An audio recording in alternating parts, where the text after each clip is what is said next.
اهلا بيكم في فيديو جديد، والنهاردة هنشتغل مع بعض شنطة صغيرة شيك جدا. الغرزة بتاعتها سهلة والنتيجة بتاعتها روعة.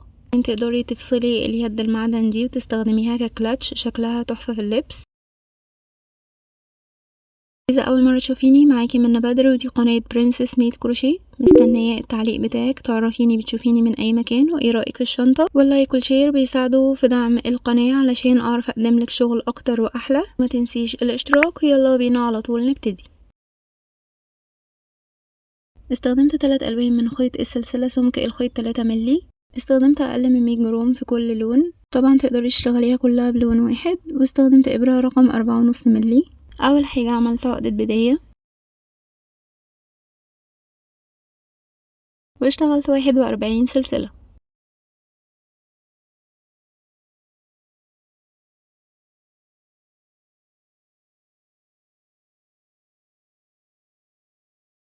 واحد وأربعين سلسلة عملوا معايا بالظبط 33 سنتي. ده وش السلاسل، أنا مش بشتغل فيه. هقلب السلسلة كده على الظهر بتاعها، هلاقي عندي حلقات. هي دي الحلقات اللي بشتغل فيها. اول حلقة مش هشتغل فيها، هشتغل من الحلقة التانية وهشتغل غرزة حشو، وهفضل ماشية غرز حشو على حلقات ظهر السلسلة. هشتغل بالظبط 40 غرزة حشو.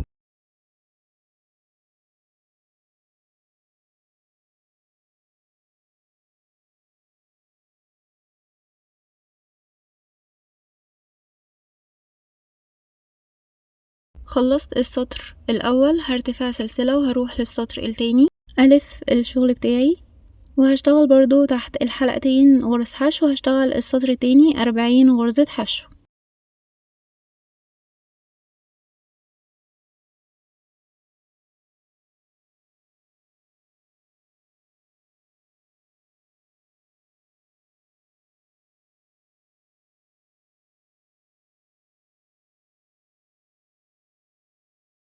خلصت السطر التاني، هرتفع سلسلة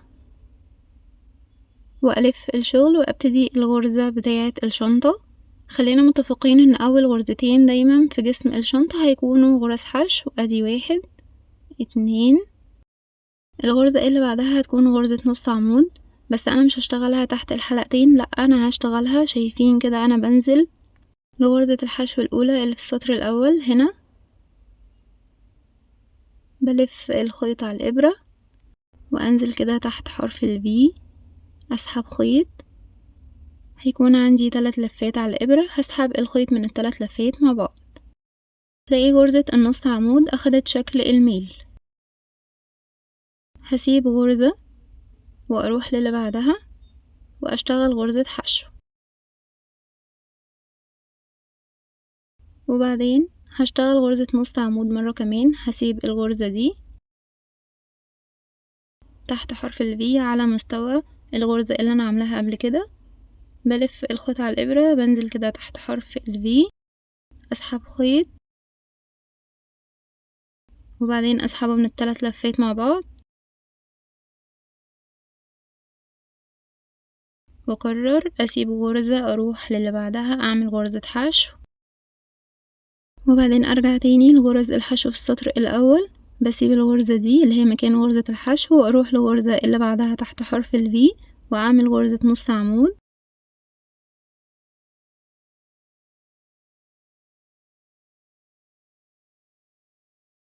اسيب الغرزة دي واروح للغرزة اللي بعدها اعمل غرزة حشو، وبعدين الف الخيط على الابرة.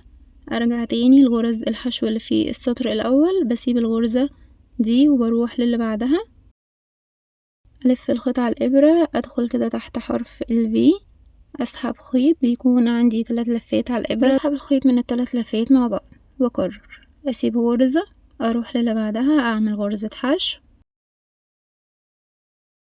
اروح لغرز الحشو اللي في السطر الاول، اسيب الغرزة اللي عليها الدور اللي هي مكان غرزة الحشو واروح للغرزة اللي بعدها واعمل غرزة نص عمود.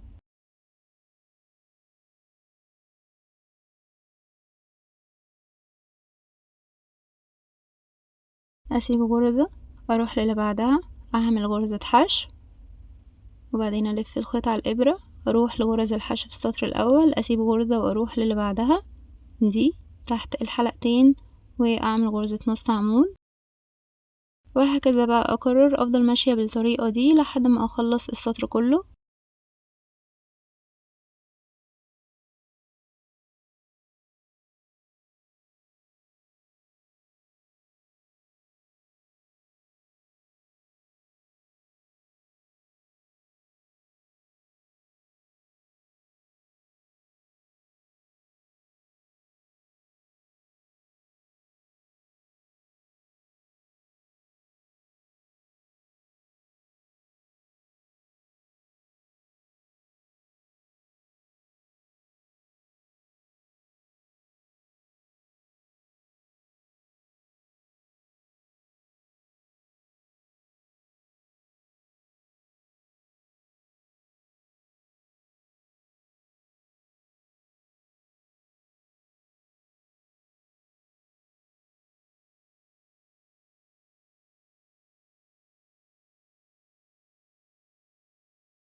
هلاقي الغرز عندي بدأت تاخد شكل الميل كده. نكمل بقية السطر. خلصت خلاص السطر، هتلاقي دايما في اخر السطر متبقي غرزتين، غرزة بتسيبيها دي والغرزة الاخيرة بتعملي فيها غرزة حشو. تتأكدي كل سطر ان انتي عاملة 40 غرزة علشان ممكن يحصل تناقص في الغرز وانتي مش واخدة بالك، فترجعي تضطري تفكي.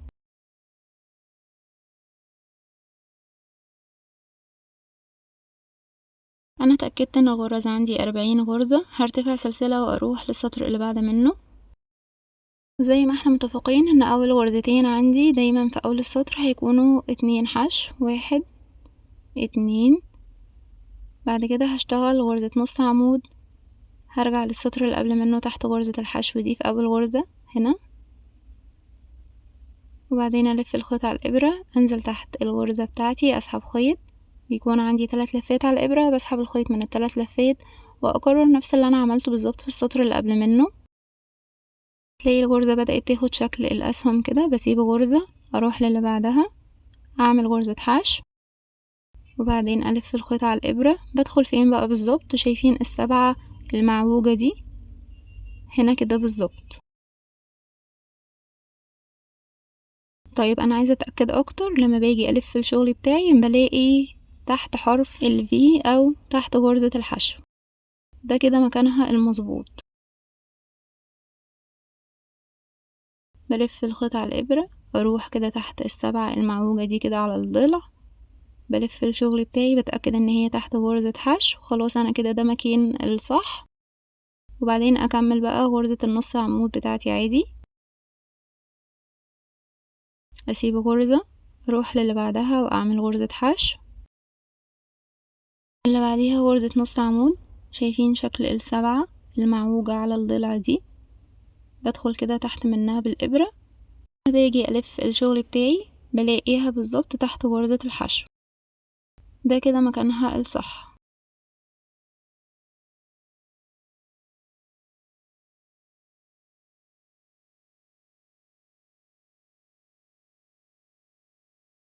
وظبط الغرز بتاعتي وانا شغالة عشان الأسهم تكون مظبوطة. أسيب غرزة أروح للي بعدها أعمل غرزة حشو، اللي بعدها هعمل غرزة نص عمود. الغرز اللي انتي بتاخدي منها الخيط كلها على مستوى واحد، بدخل هنا كده بالظبط.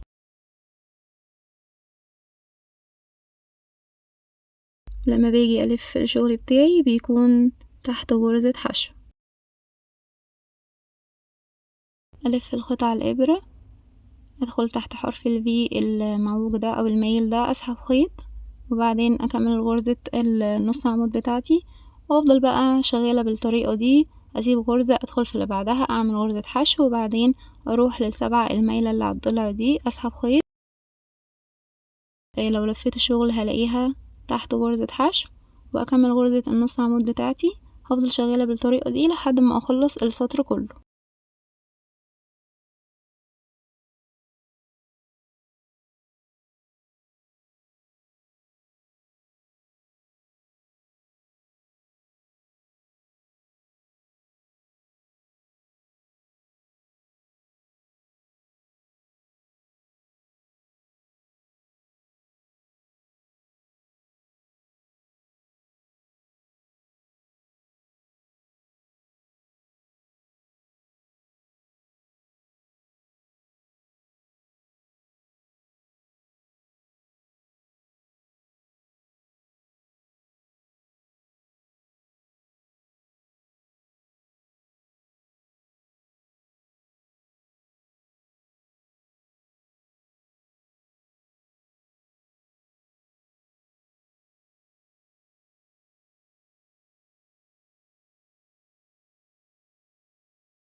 كده انا خلصت السطر، وزي ما اتفقنا ان اخر السطر هتلاقي متبقي عندك غرزتين، غرزة بتسيبيها وغرزة الاخيرة بتشتغلي فيها غرزة حشو بس. وهي دي الغرزة بتاعتي. بارتفاع سلسلة الف الشغل بتاعي، اول غرزتين بيكونوا غرزة حشو، بعد كده هعمل غرزة نص عمود، بلف الخيط على الابرة وبروح لغرزة الحشو هنا كده في المكان ده تحت حرف الفي هنا، واكمل غرزة النص عمود بتاعتي عادي.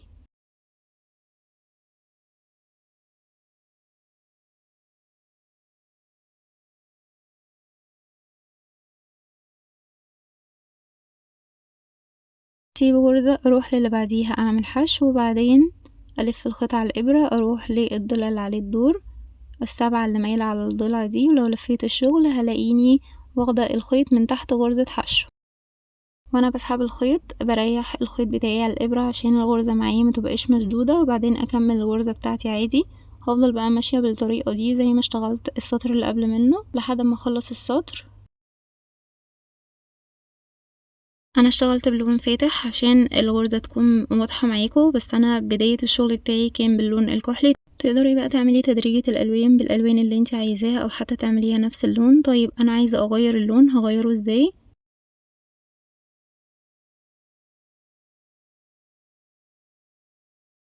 بدل ما بسحب اللون اللي انا شغالة بيه ارتفع بيه سلسلة، لا انا هاخد اللون الجديد واسحبه وارتفع بيه، وبعدين اكمل بيه الشغل بتاعي عادي باللون الجديد. اول غرزتين هيكونوا غرزة حشو، شغلي باللون الجديد، واللون القديم واللون اللي انا شغالة بيه بداية الخيط بتاعي بيكون تحت الغرز انضفه وانا شغالة، وبعدين اكمل بقى الغرزة بتاعتي عادي.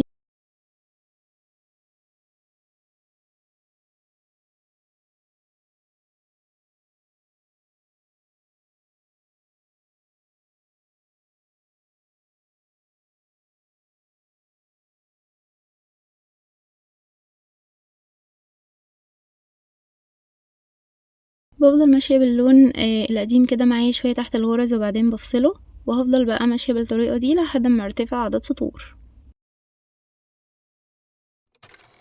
انا اشتغلت الغرزة تدريجة الوان، اللون الكحلي، اللون الكافيه، وبعدين البيج في النص، وبعدين رجعت تاني الكافيه والكحلي.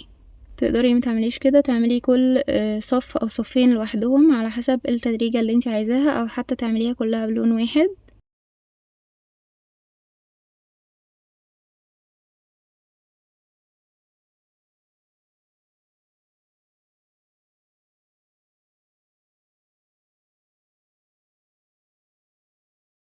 اشتغلت لحد ما وصلت لطول 23 سنتي، عرض 33 سنتي. هرتفع سلسلة وهشتغل اخر سطر اللي هو سطر غرز الحشو عشان يكونوا الجنبين قد بعض بالظبط. هشتغل 40 غرزة حشو.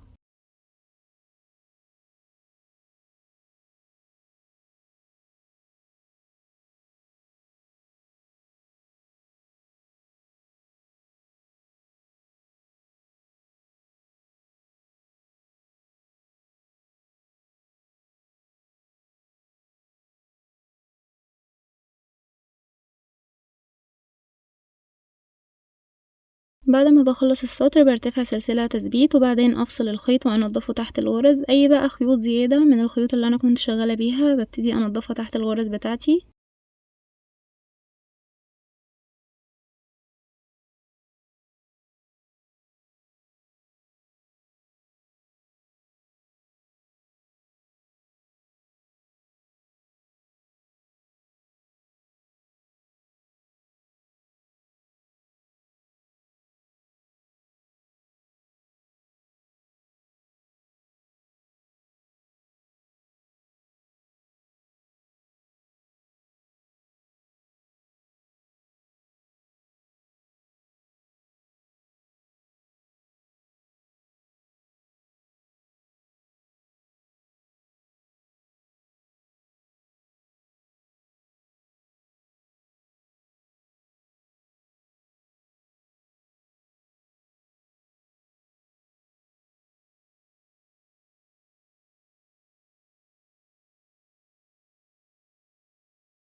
العرض وصل ل24 سنتي بعد ما عملت اخر سطر بسطر غرز الحشو. هتني القطعة بتاعتي على بعضها وهبتدي اشتغل الجنبين. هعمل عقدة بداية واشتغل 6 سلسلة، 1 2 3 4 5 6. من حلقة ظهر السلسلة التانية هشتغل غرز حشو، هشتغل 5 غرز حشو.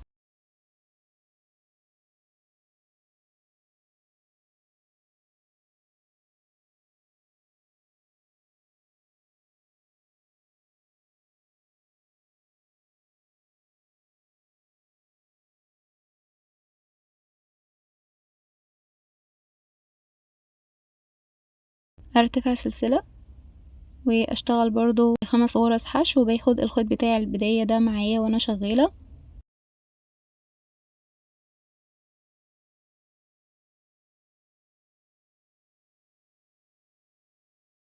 بخلص السطر بتاعي برتفع سلسلة واشتغل برضو 5 غرز حشو، وهفضل شغالة بال5 غرز حشو دول لحد ما ارتفع بيهم 12 سطر.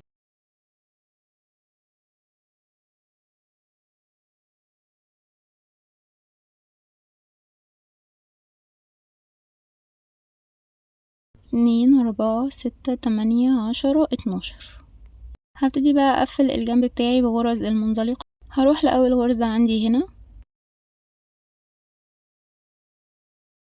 ادخل تحت الحلقتين واسحب الخيط. انا الخيط بتاعي مفصلتهوش، وارتفع سلسلة وفي نفس المكان هدخل تحت الحلقتين وهروح لأول سطر عندي في غرز الحشو، اخر السطر هنا كده، واعمل غرزة منزلقة، وبعدين اروح لتحت الحلقتين في الغرزة اللي بعدها مع اخر غرزة في سطر غرز الحشو هنا كده بالظبط، واعمل غرزة منزلقة اخر كل سطر في غرز الحشو هنا وهنا. هتلاقيها كده عاملة زي السلسلة وعالية شوية، بعدين عاملة زي السلسلة وعالية شوية، وهكذا. واعمل غرزة منزلقة، اروح للغرزة اللي بعدها تحت الحلقتين مع اخر السطر بتاع غرزة الحشو، واعمل غرزة منزلقة، وهكذا لحد ما اخلص الجنب كله تقفيل بغرز المنزلقة.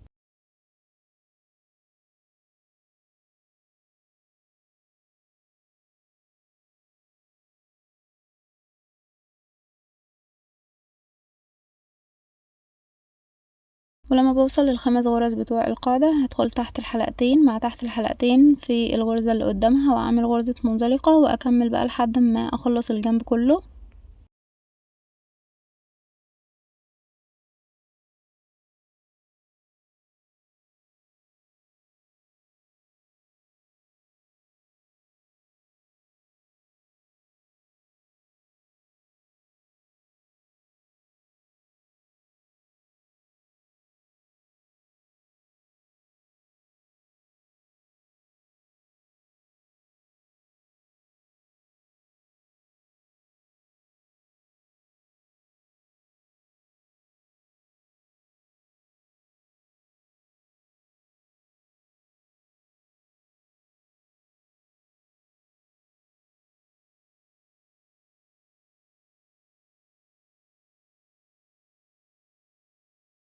خلصت الجنب هعمل سلسلة تثبيت وافصل الخيط، والخيط الزيادة ده انضفه تحت الغرز.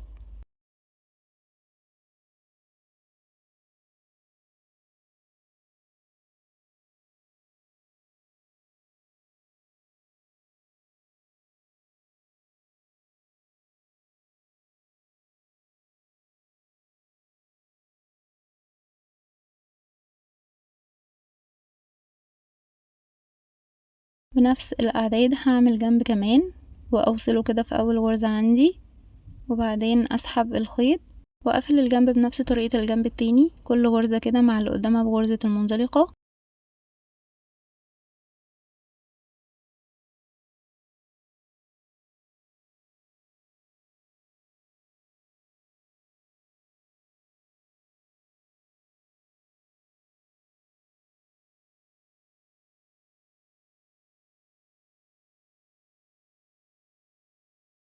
هفضل شغالة بالطريقة دي لحد ما اخلص تقفيل الجنب كله.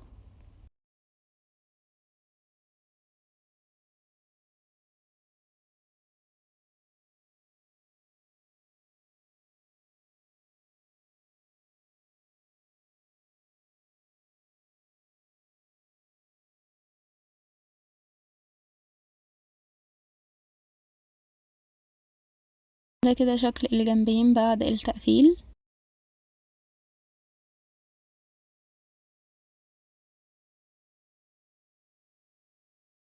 ظبطت مكان القفل ان هو يكون في النص بالظبط وقفلته بمسامير.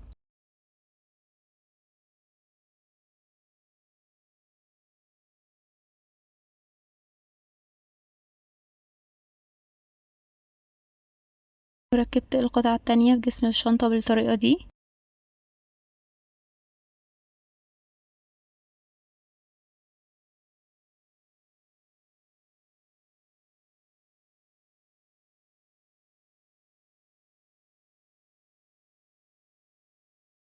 اهم حاجة تركبي القطعة دي عشان هي اللي بتحافظ على القفل ان هو ما يتفكش من الشنطة، واقفلي كده القفل عليها كويس.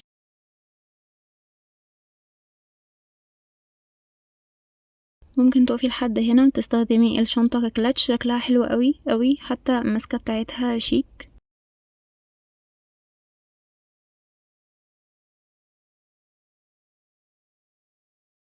ممكن تركبي حلقتين سهلة الفتح وسلسلة وتستخدميها كشنطة. شنطة سريعة وخفيفة مش هتاخد معاكي وقت، النتيجة بتاعتها حلوة قوي. يلا بقى ما تنسيش الاشتراك عشان في حاجات جامدة جاية، واستنوني في فيديو جديد.